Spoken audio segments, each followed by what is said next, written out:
The Power of Full Engagement by Jim Loehr and Schwartz. Introduction. He had everything, or so it seemed.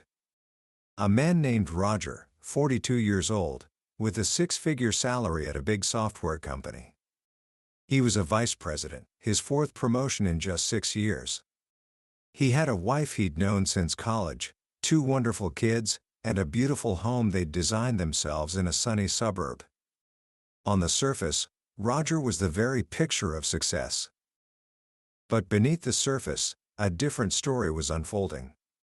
His boss, the man who had once called him a rising star, was now deeply worried. Roger's performance had plummeted. He'd gone from an A-level player to a C+, at best. He was irritable, distracted, and the spark that had once defined him was gone. His boss told the authors of this book, if something doesn't change soon, he's not going to make it. So what happened? How does a rising star begin to fall? Roger was doing what all of us are taught to do. He was managing his time. He had his day planner, his to-do lists, his BlackBerry buzzing with reminders. He was putting in the hours, trying to cram more and more into each day. But he was learning a hard lesson. The same lesson that so many of us are struggling with right now. You can manage your time perfectly and still feel completely drained, unfocused, and disconnected from what truly matters. Today, we're going to explore a book that flips the entire script on productivity, performance, and living a meaningful life. It's called The Power of Full Engagement, written by 2 brilliant minds, Jim Loehr and Schwartz. They spent decades working with people who live at the absolute peak of human performance, world-class athletes like tennis champion Pete Sampras, Olympians, even FBI hostage rescue teams. And they discovered a secret. The secret isn't about managing your time. Time is finite. You only get 24 hours in a day, and you can't create more. The real key to high performance and a life of passion is managing your energy. Energy, unlike time, is a resource you can actually expand and renew. By the end of our journey today, you're going to understand the 4 hidden sources of energy that power your life. You'll learn why living like a sprinter, not a marathoner, is the key to avoiding burnout. And you'll discover the simple power of rituals to completely transform your days, your work, and your relationships. This isn't just about being more productive, it's about becoming more present, more alive, more fully engaged. Book summary. Let's start with a question that gets to the very heart of the problem.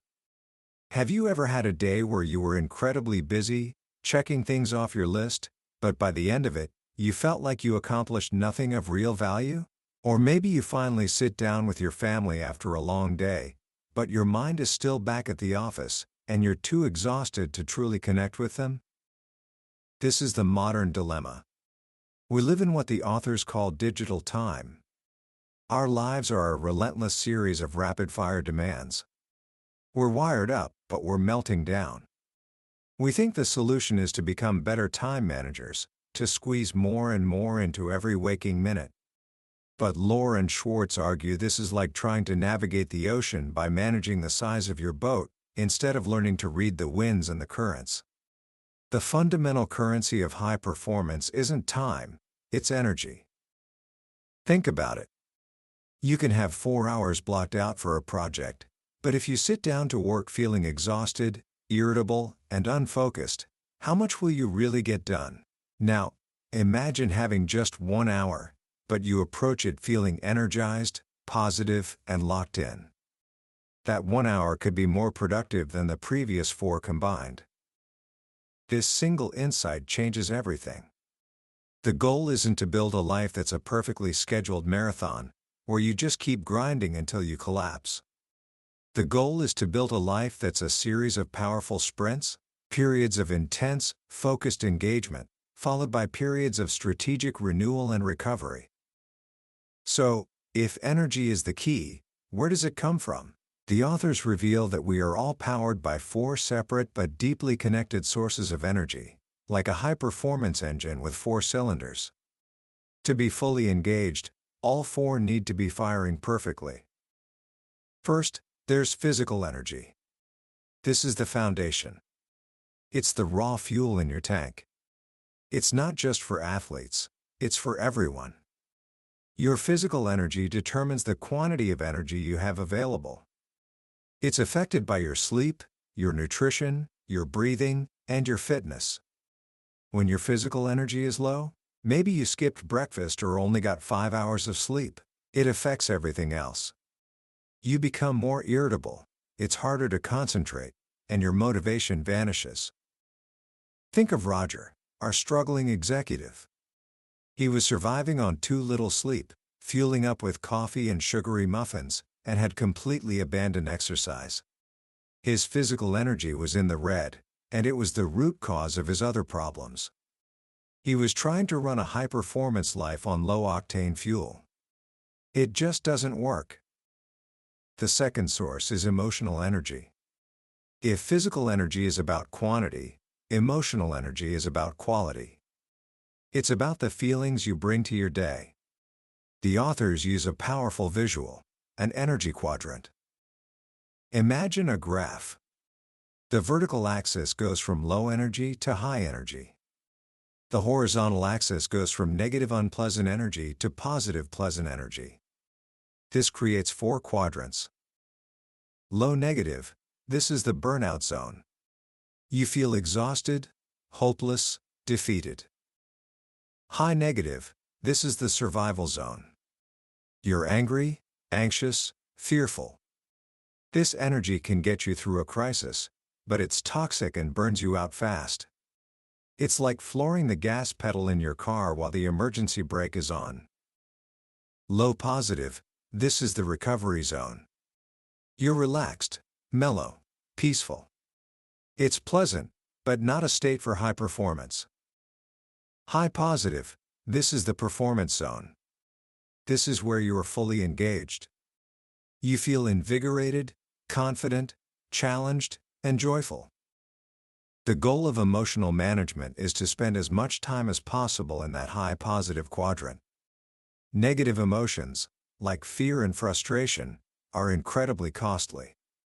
They burn through your energy reserves at an alarming rate. Positive emotions, on the other hand, are the most efficient fuel for performance.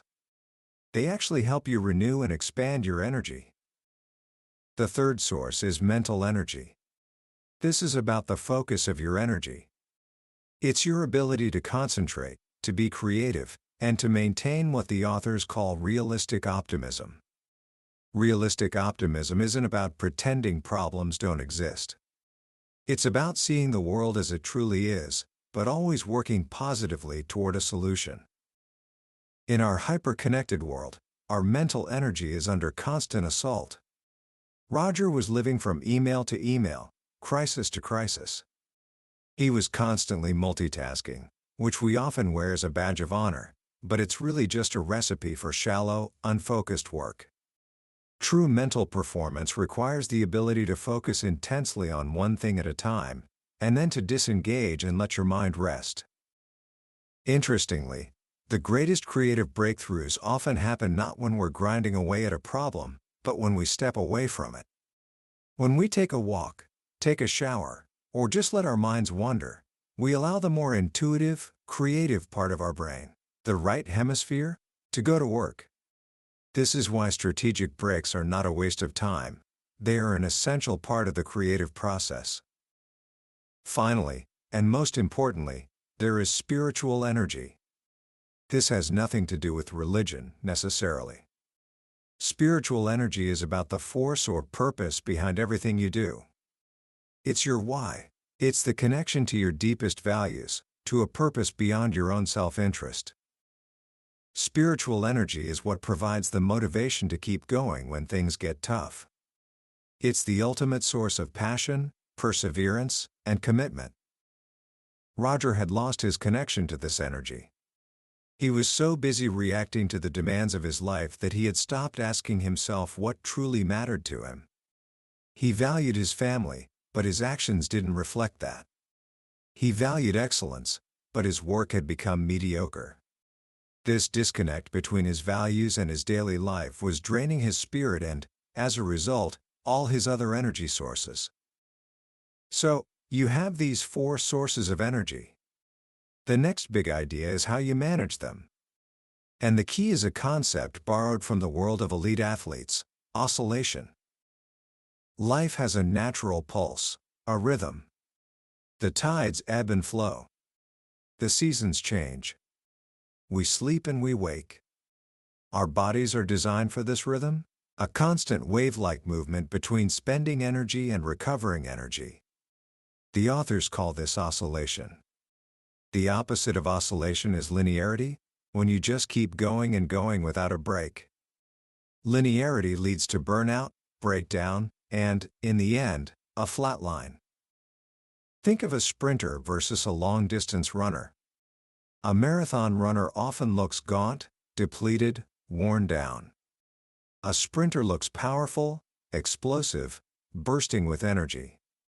Why? Because a sprinter gives an all-out effort for a short, defined period, knowing that the finish line, and recovery, is just ahead. Most of us live our lives like a marathon, trying to conserve energy, never fully engaging, and slowly wearing ourselves down.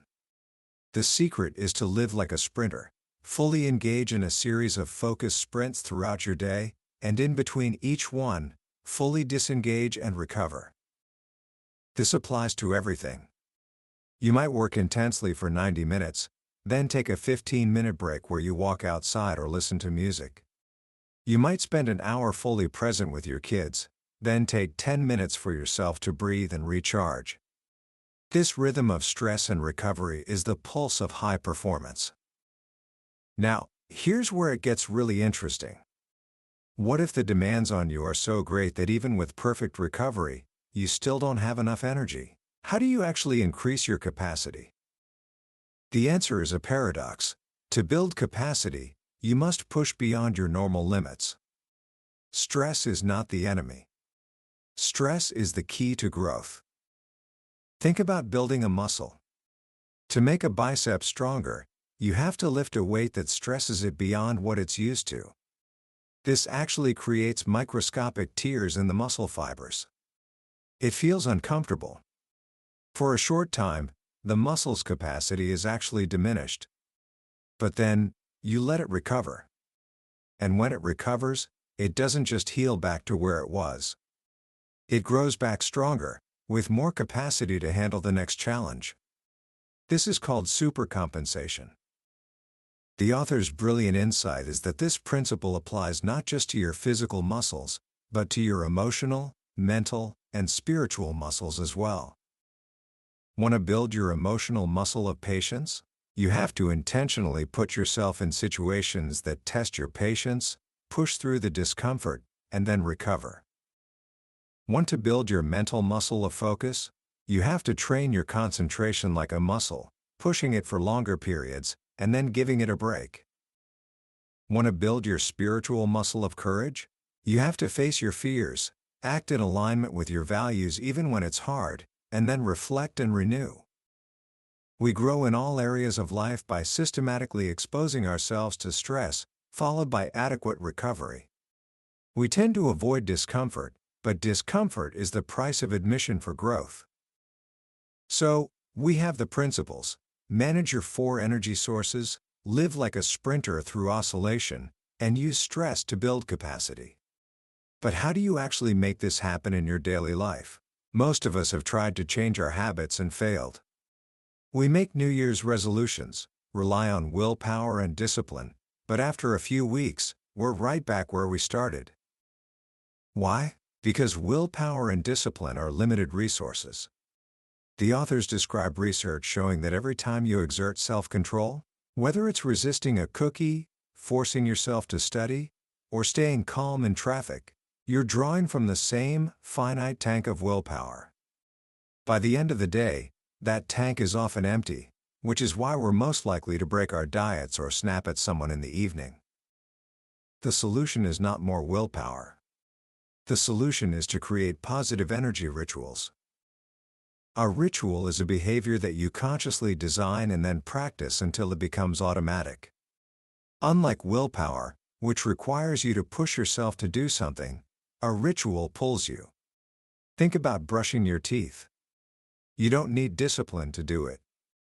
It's an automatic habit, fueled by the value you place on health and hygiene. You probably feel a little off if you don't do it. The power of rituals is that they take behaviors that are crucial for managing your energy and put them on autopilot, conserving your precious willpower for the moments you truly need it. The book is filled with incredible examples. A CEO who schedules inviolable 15-minute breaks every 90 minutes and finds his meetings become shorter and more productive. An executive who transforms his stressful travel time by making it the only time he allows himself to read a book for pure pleasure, turning flights into a source of renewal. Building a ritual requires being incredibly precise. It's not enough to say, "I'm going to exercise more." A ritual is, on Mondays, Wednesdays, and Fridays at 7 a.m., I will go for a 20-minute interval run in my neighborhood. By defining the what, when, and where, you remove the need for in-the-moment decision-making. So, this brings us to the final piece of the puzzle, the author's 3-step process for making lasting change. It's called Purpose Truth Action. Step 1. Define purpose. This is the top-down part of the change. Before you can change your habits, you need a powerful, compelling reason why. This goes back to your spiritual energy. You have to connect with your deepest values and create a vision for the person you want to become. This purpose becomes the high-octane fuel for change, the force that will pull you through the discomfort. For Roger, this was the turning point. When asked what lessons he'd want to pass on to his kids, he talked about family, hard work, and kindness. He realized with a jolt that his current life was a betrayal of those very values. That realization gave him the motivation he needed. Step 2. Face the truth. Once you know where you want to go, you have to get brutally honest about where you are right now. This means looking at the gap between the values you hold and the way you actually live your life.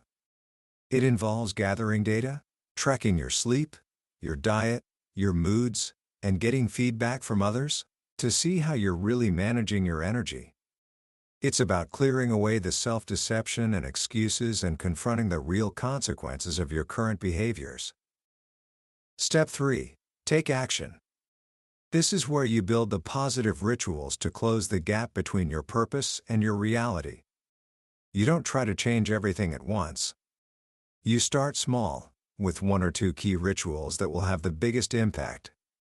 You build them incrementally, one at a time, until they become second nature. This is exactly what Roger did. He started with a simple ritual, working out 3 times a week during his lunch hour. That one change had a cascade effect.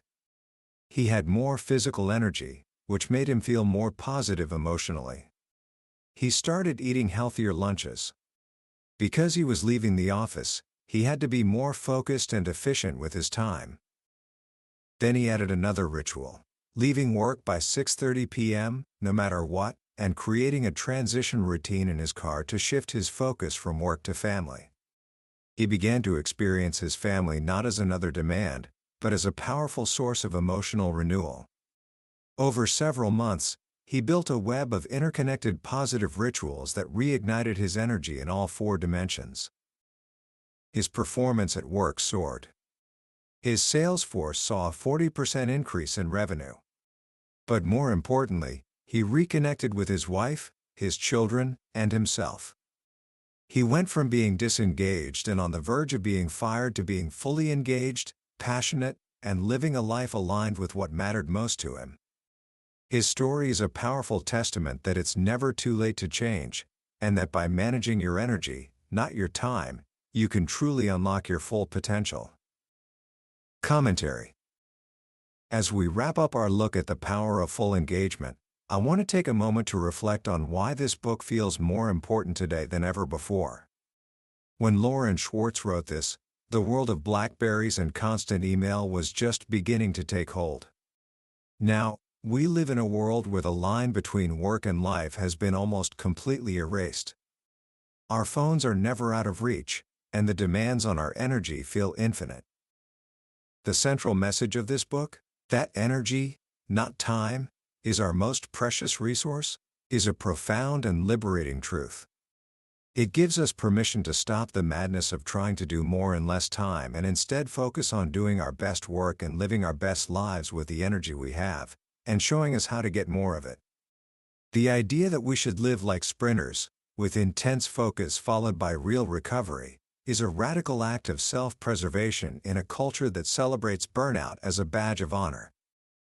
What I find most powerful, though, is the deep humanity at the core of this framework. It's not just about performance hacks. It's about aligning your daily actions with your deepest values. The authors remind us that the why behind what we do, our spiritual energy, is the ultimate driver of a fulfilling life.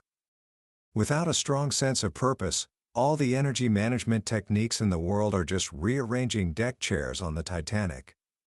But when you connect your daily rituals to a mission that truly matters to you, they cease to be chores and become acts of devotion to the life you want to live. If you're feeling overwhelmed, unfocused, or just plain tired, I encourage you to start with one simple action inspired by this book. For the next week, try this experiment. Schedule one 90-minute sprint into your day. Pick your most important task, turn off all distractions, your phone, email, everything, and give it your absolute, undivided attention for 90 minutes. Then, when the time is up, stop. And for the next 15 minutes, do something that truly renews you. Go for a walk outside without your phone. Listen to a few of your favorite songs. Stretch. Do nothing. The key is to fully disengage. Just try that once a day for a week, and see how it affects not just your productivity, but the quality of your energy for the rest of the day. That was a summary of The Power of Full Engagement by Jim Loehr and Tony Schwartz. We certainly touched on the big ideas today, but I have to be honest with you. A summary is like looking at a travel brochure for the Grand Canyon. It can show you the pictures and tell you the facts, but it can never replace the awe you feel when you stand on the edge and experience it for yourself. The real magic of this book is in the stories, the detailed examples, and the personal development plan that guides you step by step. If anything we've talked about today has sparked something in you, I truly hope you'll pick up a copy. Reading it isn't just an intellectual exercise, it's a practical guide that can genuinely change the rhythm of your daily life. The link to the book is in the description below. Also, if you found this summary valuable, please take a moment to hit that like button and subscribe to the channel. It's a small click for you, but it means the world to us and ensures you won't miss our next journey into another life-changing book from the billionaire's bookshelf. Let's keep growing together.